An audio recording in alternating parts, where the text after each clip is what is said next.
Ignoren mi fondo de pantalla de Castle Crashers. Es un gran juego, though.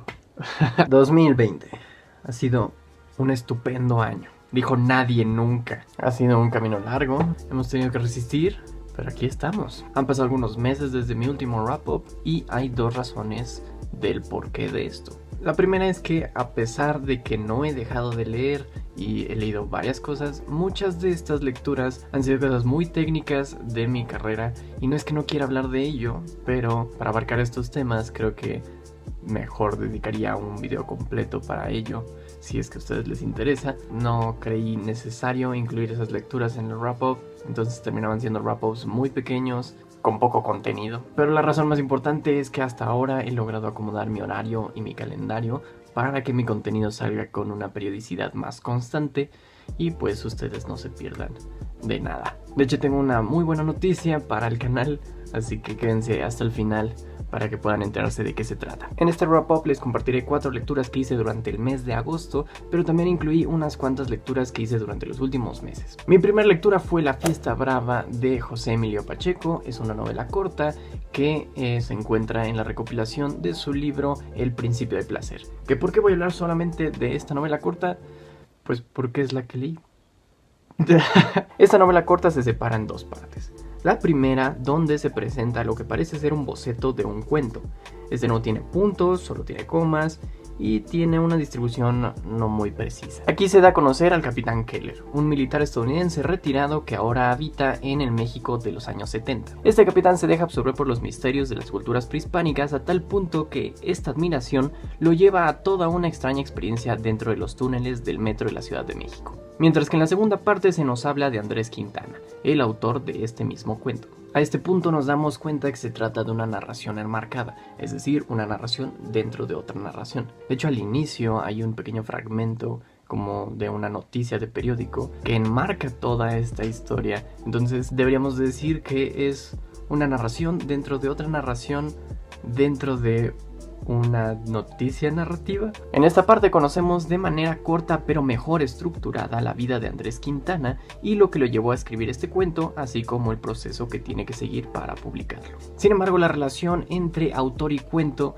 es mucho más interesante que el simple hecho de sentarse a escribirlo. Es una narración muy sorpresiva tanto en la técnica como en la trama. Se tocan muchos temas históricos, muchas cuestiones sociales del México de ese entonces y por supuesto se trata mucho la idea de la metaliteratura. Esta es la segunda vez que leo a Pacheco y es la segunda vez que me impresiona con sus ideas, que siento no son tan comunes para un escritor mexicano. Y admiro mucho cuando un autor logra tocar temas complejos e ideas interesantes mediante un lenguaje sencillo y conciso. Creo que Pacheco tiene esta habilidad de expresarse de forma muy sencilla, pero ser bastante profundo de todos modos. Al final, un libro que te hace pensar es una lectura que se disfruta mucho. Por supuesto, no puedo profundizar más allá en la trama, pasan cosas muy locas, entonces les recomiendo mucho que la lean.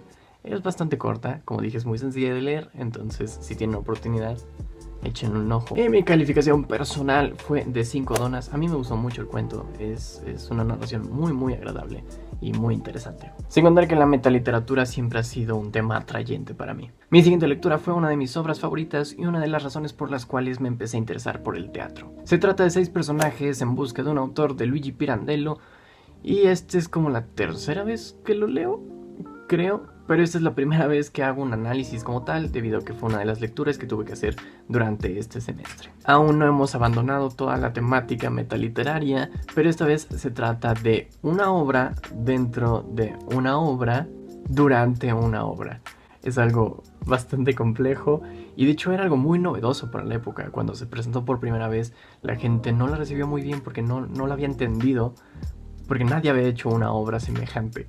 La acción dramática se desarrolla cuando una producción está por comenzar su ensayo para su puesta en escena de la obra Las reglas del juego, título de otra obra que escribió también Pirandello. Pero cuando están a punto de comenzar son interrumpidos por un grupo de personajes, así como lo oyen. Personajes, no son actores, no son personas, son personajes. 6 personajes que tienen una historia que contar, pero les falta un autor para que ésta pueda ser, pues, contada. De esta absurda y extraña forma convencen al director de poner en escena su obra y para esto irán desarrollando lo que los ha llevado hasta ese punto. Imaginemos que un día estaba Tolkien sentado en su escritorio trabajando en sus escritos, sus ensayos, sus clases, lo que sea, y un día tocan a su puerta Gandalf y Bilbo y le piden que cuenten su historia para que él haga el Hobbit. Por supuesto es un ejemplo muy burdo, pero más o menos es lo que está intentando plantear esta obra. Digamos que los personajes tienen una razón de existir, están ahí para contar su propia historia. Y esto abre todo un panorama a una gran categoría de cuestiones muy interesantes acerca del arte y de la creación literaria. Por ejemplo, la cuestión de la obra y el autor, hasta qué punto el autor tiene poder sobre su obra o hasta qué punto el escritor es dueño de su obra. Se juega con la idea de que las personalidades no están definidas, sino que están constituidas por diferentes facetas. Así como las palabras no tienen un significado fijo, sino hasta que nosotros la utilizamos y las empleamos en cierto contexto. ¿El autor es realmente dueño de esas historias?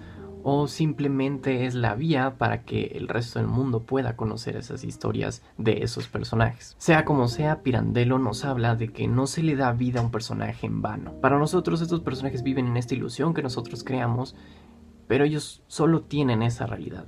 Digamos que solo viven cuando nosotros leemos estas historias. Esta obra cuenta con personajes que cuestionan directamente a su autor, pero también al mismo lector. Son creaciones que terminan enseñándonos cosas que no esperábamos y que le dan sentido a todas esas palabras que usualmente usamos. Es una obra muy interesante, a veces extraña, a veces graciosa, porque ese es el estilo de Pirandello, pero siempre te obliga a reflexionar cada diálogo, cada momento que está pasando. Casi olvido enseñarles mi edición, es una edición muy pequeña de Burrizzoli, está en italiano, es una muy buena edición, la verdad. Cuenta con una introducción muy buena acerca de todo el trabajo de Pirandello y un prólogo escrito por el mismo Pirandello que habla sobre no solo esta obra, sino toda su ideología sobre el arte, sobre el teatro. Aquí en México hay una librería llamada Librería Morgana, donde pueden encontrar un chorro de libros en italiano, si es que hablan italiano o quieren aprender italiano. Tal vez les dejo el link en la descripción.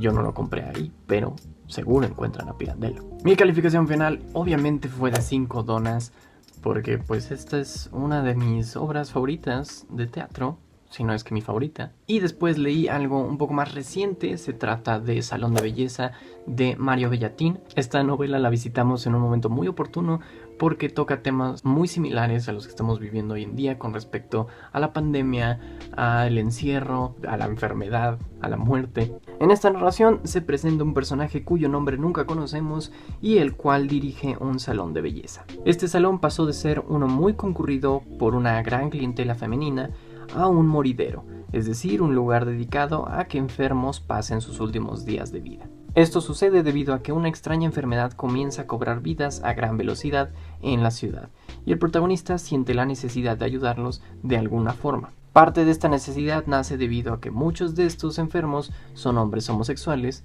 que al mismo tiempo no eran bien atendidos en el sistema de salud local. El protagonista acostumbraba a salir por las noches vestido de mujer junto a sus 2 amigos con los que dirigía el salón. El objetivo básicamente era prostituirse. Por esta y otras razones, este salón de belleza pasa de ser un lugar donde las mujeres entran sin arreglar y salen siendo hermosas, a ser un lugar donde solo entran hombres y pues no salen, solo entran para terminar de morir. Nunca se explica qué tipo de enfermedad es o qué enfermedad es, realmente nunca se le da un nombre. Y muchos siguen la teoría de que se trata del SIDA.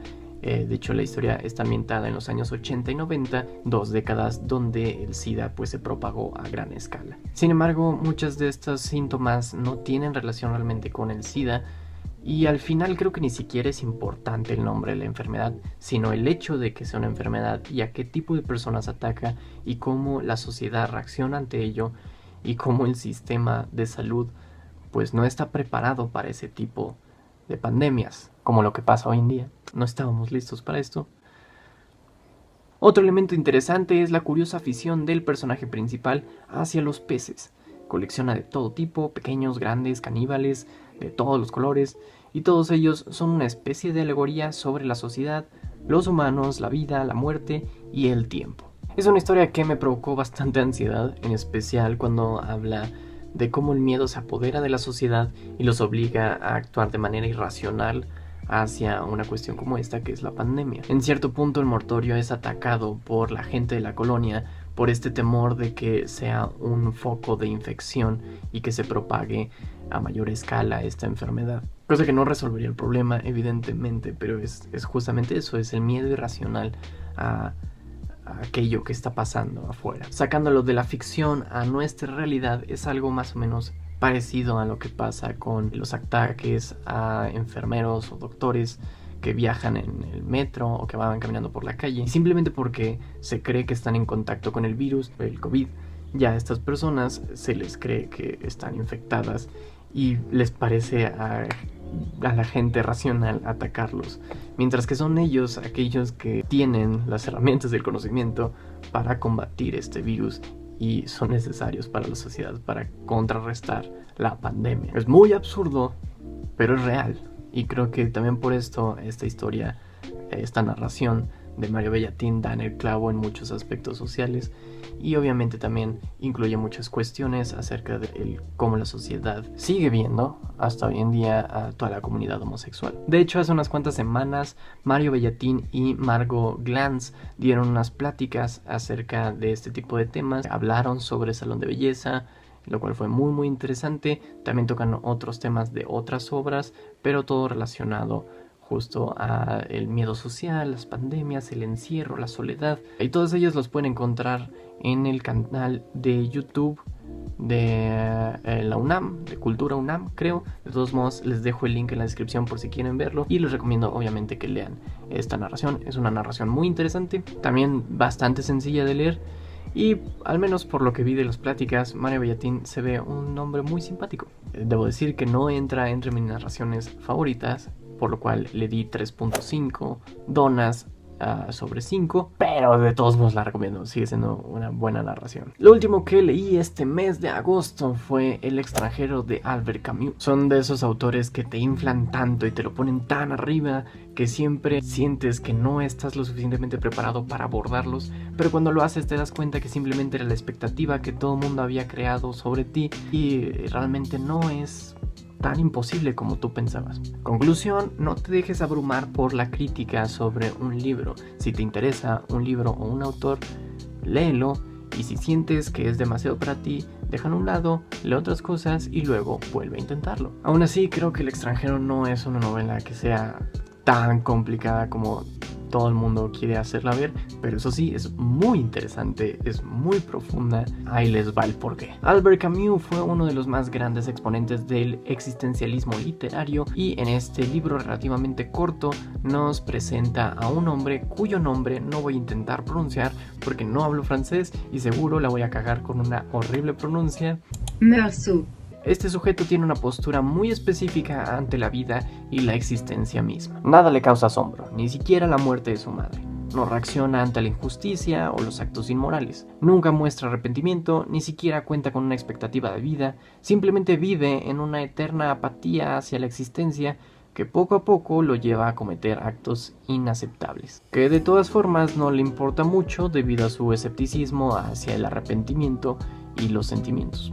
Pero ¿cuál es el punto de crear un personaje así? Camus en esta su primer novela está denunciando a toda una sociedad que es resultado de un mundo herido y violentado. Recordemos que esta novela fue publicada en 1942. Es una sociedad carente de pasiones, de voluntad y de valores. Aquí tenemos un individuo que, debido a que degrada todo lo que lo rodea a un nivel absurdo y adopta una existencia de antihéroe, poco a poco se va transformando en un extranjero ante los ojos de su propia especie y su propia sociedad. Es una novela muy interesante, y claro que todo lo complejo recae en sus reflexiones y en su actitud ante todos los acontecimientos que van sucediendo durante la obra. Es una narración que le exige al lector un esfuerzo notorio de comprensión. Al final se transforma en una especie de llamada de atención hacia nosotros a que hagamos caso a nuestro entorno y reflexionemos sobre la importancia de algunos de los valores que nuestra sociedad está intentando o al menos espero que estemos intentando conservar. Es una novela de la cual se puede hablar muchísimas cosas. Aún hoy en día se siguen haciendo tesis y trabajos y ensayos sobre esta obra. Pero efectivamente este es un tipo de historia que a mí me atrae muchísimo y me estimulan bastante, por lo tanto le di 5 de 5 dólares. Si a ustedes les interesa este tipo de libros, estén atentos a mis siguientes videos porque estaré hablando de lecturas similares y de cuestiones existenciales. Merci. Ahora bien, esas son algunas de las lecturas que hice durante agosto y ahora procederé a platicarles un poco de algunas lecturas que hice durante meses pasados. No voy a incluir todas las lecturas que hice porque sería un video sumamente largo y creo que ya está muy largo este video, pero los invito a que entren a mi página que les voy a dejar en la descripción, donde hago diferentes análisis y reseñas de estas diferentes lecturas que no incluí en este video. En mayo decidí escudriñar ahí entre los orígenes de Marvel y sus historias más importantes y me topé con la saga de Korvac. Esta es una recopilación de historietas de una de las sagas más importantes o de las primeras sagas importantes de Marvel. En esta los Avengers se enfrentan a un viejo enemigo super mega ultra poderoso llamado Korvac. Es tan poderoso que nunca se entiende qué demonios puede hacer y qué no, pero es muy poderoso. Korvac regresa después de haber sido derrotado una vez, pero ahora en forma humana, y su objetivo es vengarse y cambiar las reglas en el mundo. Muajajaja, soy malvado XD. No es un plot muy difícil de atrapar, pero ¿por qué es tan importante para Marvel? Sigue siendo importante porque esta es la primera vez que vemos entre los superhéroes de Marvel algunas cuestiones como los conflictos entre ellos, los conflictos de los Avengers o los superhéroes en general con el gobierno. Las cosas se empiezan a poner turbias entre el Capitán América y Iron Man, y todos estos conflictos cuentan con la participación de diversos personajes y villanos de todo el universo Marvel. Tenemos enemigos como el Coleccionista, Ultron, Tyrak y varios héroes como los antiguos miembros de los Guardianes de la Galaxia, los dos Capitanes Marvel, hombre y mujer, o incluso personajes como el Hombre Maravilla, que ya no se escucha mucho hoy en día, pero es muy interesante su papel debido a que toca varios temas como la ansiedad y la falta de confianza en uno mismo a pesar de ser un superhéroe y pertenecer a los Avengers. Es algo no tan común en los cómics de ese entonces. En la sociedad de ese entonces no se hablaba sobre ansiedad. Temas interesantes para un cómic de 1991, pero honestamente Marvel cuenta ya con historias mucho más interesantes y personajes mucho más creativos. Claro, no olvidemos y tomemos en cuenta que los niveles narrativos o las técnicas narrativas en este medio no habían evolucionado tanto como las historias de hoy en día. Sin embargo, la calidad de la narrativa, de la trama y de muchos diálogos a veces duele leerlos. Claro, las ilustraciones son geniales, ahí no tengo ninguna objeción, aunque a veces es gracioso ver el tipo de modas que hay o que había en ese entonces. Ver al enemigo con una polo y unos shortcitos no es tan intimidante. Recomiendo este tipo de historias para niños, para jóvenes lectores o apasionados de Marvel. Sin embargo, un lector casual de cómics puede llegar a aburrirse con esta historia y no lo sé, recomendaría otro tipo de historias, otro tipo de sagas, incluso el mismo Marvel. Por lo tanto, yo le di una dona de 5. Recuerden que estas calificaciones simplemente están basadas en mis gustos literarios, no pretenden ser una cuestión objetiva sobre ello, pero si quieren ver calificaciones un poco más técnicas, más objetivas, más analíticas, no tanto basadas en mi gusto personal, pueden entrar a mi página oficial. Todas las lecturas de las cuales hablo aquí en mi wrap-up tienen una calificación extra, más técnica, que va de 0 a 10 donas. Entonces, si quieren ver esas calificaciones, entren al link de la descripción. La siguiente lectura se trata de las últimas cartas de Jacopo Ortis de Ugo Foscolo. Ugo Foscolo fue un poeta muy importante para el siglo XVIII italiano. Se trata de una novela epistolar, es decir, una narración que se lleva a cabo mediante cartas.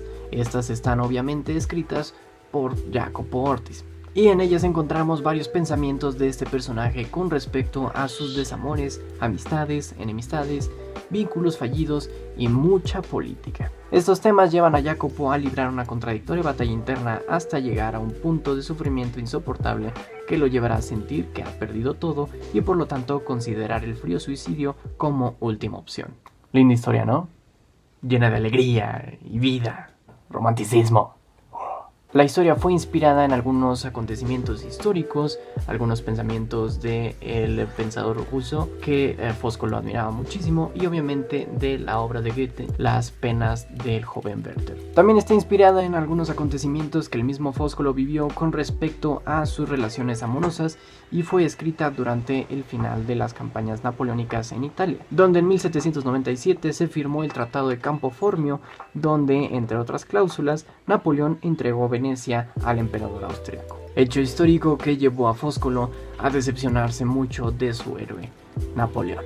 Y básicamente le dijo: ya no somos amigos, córtalas para siempre, ya no te presto mis carritos y arrivederci va fanculo. ¿Por qué es importante mencionar esto? Porque conociendo a mi generación y basándome en los gustos de lectura de mi generación, y probablemente dando por hecho que hay similitudes con generaciones nuevas, sé que no sería el primer libro que alguien no italiano o alguien que no estudia literatura italiano tomaría para pasar el tiempo, para conocer. Probablemente sería una lectura que la mayoría detestaría o simplemente la dejaría a un lado o la olvidaría rápidamente. Sin embargo, creo que es una novela bastante interesante que explora varios temas en los cuales incluso nosotros como mexicanos o latinoamericanos podríamos relacionarnos directamente. Se tocan temas como la identidad, la búsqueda de raíces, la pertenencia. Esta es una de esas narraciones que, si no se toma en cuenta el contexto histórico, los datos de autor y las referencias, es fácil perder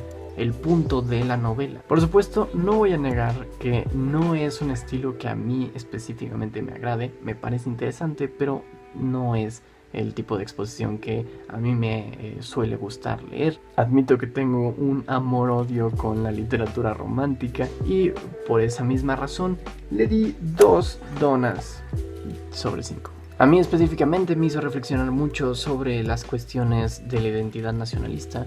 Creo que es un problema del cual Latinoamérica siempre ha tenido ahí dificultades. Tal vez podríamos aprender un poco de esta obra. Hay cuestiones que valen la pena reflexionar. Mi siguiente lectura es para aquellos que les interese saber un poco más sobre la historia de Grecia antigua. Bueno, mi siguiente reseña. No me voy a poner a leerles el libro aquí. Sería muy aburrido. Se trata de la antigua Grecia, historia política, social y cultural, a cargo de los especialistas Sarah Pomeroy, Stanley Bernstein, Walter Donlan y Jennifer Tolbert, de la editorial Crítica. Espero haber dicho bien sus nombres. Hice esta lectura porque la antigua Grecia siempre me ha interesado mucho. La cultura griega me ha influenciado en muchísimas cosas, en cuestiones literarias, el teatro, la filosofía, y pues también tenía que hacer un examen sobre ello, entonces fue un momento oportuno para leer este libro. De todos modos, si estás interesado en conocer un poco más sobre la cultura de la antigua Grecia, este es un muy buen libro. Creo que es una muy buena introducción, te da un panorama muy general, cuenta con mucha información, muy bien ordenada y fácil de digerir, y abarca todas las etapas importantes de la antigua Grecia, desde sus orígenes hasta la división de todo el gran imperio de Alejandro Magno. De aquí podrás sacar todos los nombres, sucesos importantes, autores y pensadores que se te dé la gana. Yo le di 4 de 5 donas, me funcionó muchísimo este libro, me fue muy útil y lo disfruté bastante. Ojalá pudiera decir eso de todos los libros, como la historia de la antigua Roma de Gonzalo Bravo. Con el mismo objetivo de la lectura pasada, leí este libro con la esperanza de tener una visión un poco más clara sobre la historia de la antigua Roma. Sin embargo, a pesar de que cuenta con muchísima información útil, me causó mucho conflicto el cómo estaba expuesta la información. Estamos hablando de que no es una exposición meramente cronológica. A veces toma cuestiones que pasan en tal siglo y los mete acá para compararlos, entonces a veces no sabes dónde estás puesto en el momento histórico. Luego cuenta con una enorme cantidad de tecnicismos y términos de historiógrafos que, claro, puedes buscar en el apéndice a qué se refiere, ¿no? y qué es, pero es un tanto fastidioso porque se utilizan muchísimos de estos términos y tienes que estar yendo y viniendo, cambiando de página. No lo sé, un pie de página hubiera sido útil. Por supuesto que aprendí mucho sobre la civilización romana, pero creo que no fue la mejor lectura, no fue la mejor selección para estudiar acerca de este tema y seguiré buscando una mejor introducción o una introducción más clara sobre este tema. Mi calificación fue de 2 donas. Creo que no fue tan buena lectura como aquella de Grecia. El último libro del cual hablaré en este wrap-up es Niebla de Miguel de Unamuno, una novela de la cual se tiene que hablar con extremado cuidado para no arruinarle la importantísima trama a aquel que no la haya leído. Mi síntesis de la trama va a ser un poco vaga, pero explicaré el porqué. En Niebla conocemos a Augusto Pérez, un hombre bien acomodado de los inicios del siglo XX que vive de manera tranquila y monótona, hasta que conoce a una mujer llamada Eugenia y se enamora perdidamente de ella. A partir de ahí todo cambia. Su vida se complica y Augusto empieza a cuestionar todo. El amor, el motivo de la vida, su existencia y otras cosas en las cuales pasa el tiempo dialogando consigo mismo, con su perro Orfeo o su amigo Víctor Gotti. Pero un día sucede algo genial que hace a esta novela tan grandiosa. No diré qué sucede exactamente, pero aconsejo que se ponga mucha atención a la hora de la lectura, en los monólogos que se echa Augusto y en las conversaciones que llega a tener con otros personajes acerca de literatura y la realidad. Esta fue una de esas lecturas que se me presentó muchas veces como una obra maestra. Cuando me decidí a leerla, no lo sé, me sentí un tanto estafado al inicio. Sí, las reflexiones y los temas que se trataban llegan a ser divertidos y muy interesantes, pero aún así no entendía el porqué de la grandeza de esta obra. Cuando llegaba con los amigos que me habían recomendado el libro, o con mi padre, que también él me recomendó mucho el libro, y les contaba el cómo me sentía, que no veía a dónde iba la historia, todos ellos me decían: espera a que pase lo bueno. Así que fui paciente, dejé que la novela avanzara, hasta que llegó el desenlace. Llegó ese gran desenlace, ese momento del cual todos hablaban, y valió la pena. Al final todo tuvo sentido. La trama puede llegar a ser monótona, puede llegar a parecer que no va a ningún lado. Así que si planeas leerla o la estás leyendo, a ti te digo lo mismo que a mí me dijeron: ten paciencia y espera que llegue lo bueno. No quiero hablar mucho de esto porque hice un análisis un poco más profundo, el cual estaré publicando en este mes en mi página oficial. Entonces les dejo el link en la descripción. Así que les dejo el link en la descripción para que vayan a checarlo, ya saben cómo funciona. Obviamente es un análisis mucho más profundo, entonces les recomiendo leer primero la obra antes de que lean el análisis, porque si no, pues se van a echar a perder toda la trama. Mi calificación final fue de 4 donas. Ok, gente, en esta parte mi cámara murió, así que tendré que terminar el video únicamente con mi angelical voz. Si tuviera que seleccionar mi lectura favorita de este wrap-up, sería probablemente 6 personajes en busca de autor de Luigi Pirandello. ¿Qué puedo decir? El teatro siempre se ganará mi corazón. Y bien, así concluimos mi wrap-up de agosto 2020. Cuéntenme sus experiencias si han leído alguno de estos textos, y si no, espero hayan encontrado su próxima lectura. Antes de terminar con el video, los invito a que entren a mi Patreon oficial, que se encuentra en la descripción. ¿Qué es Patreon? Es una plataforma que permite a creadores de contenido, o sea yo, ofrecerle a su audiencia, o sea ustedes, algo extra del contenido habitual. Todo a cambio de una módica suscripción. Lo que yo ofrezco, por ejemplo, es la participación en la selección de mis próximas lecturas y reseñas de películas, series y videojuegos mediante votos, así como acceso temprano a mis videos, reseñas y escritos exclusivos. Entrando al link encontrarán 4 diferentes categorías con diferentes beneficios. De hecho, este video no hubiera sido posible de no ser por mis Patreons de este mes. Ahora bien, si te gustó mi video y quieres apoyar a este individuo de aquí, pero no puedes registrarte como mi Patreon, no te preocupes, suscribirte es totalmente gratis, y dándole like y compartiendo me estarías ayudando mucho y lo agradecería infinitamente. Eso es todo por el video de hoy. Yo soy Kiko, el chico de las donas. Muchas gracias por ver y nos vemos en el siguiente video.